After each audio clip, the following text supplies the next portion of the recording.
কিরে, এখনো মন খারাপ করে বসে আছিস? না না মা, কেন, কি হয়েছে বলো। আমি জানি, আমি যখন রাগ করতাম আমার শাশুড়ি আমাকে কোনোদিনও রাগ ভাঙাতে আসতো না। তুই তো আমার মেয়ের মতো, তোর মা যখন বকতো তোকে তখন কি তুই রাগ করতি? আজকে থেকে তুই আমার মেয়ের মতো হয়েই থাকবি। আচ্ছা মা, ঠিক আছে। ও মা, আমার খিদে পেয়েছে, আমাকে খেতে দাও। আর ওই লাউ ঘন্ট মন্ট কিন্তু আমি খাবো না, আগে থেকে বলে দিলাম।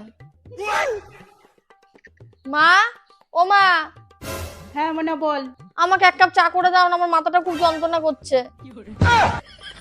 ও মা, তাড়াতাড়ি আমার চুলে তেলটা লাগিয়ে দাও, আমার শ্যাম্পু করতে হবে আবার। क्लाइमैक्स अभी बाकी। মা, কি এনেছো তুমি দোকান থেকে আমার জন্য? কিচ্ছু না। ধর ব্যাং, কিছু আনো না তুমি, আমি আর কথা বলবো না তোমার সাথে। এই শোন, তোকে আর মেয়ে হয়ে থাকতে হবে না, তুই বউ হয়েই থাক।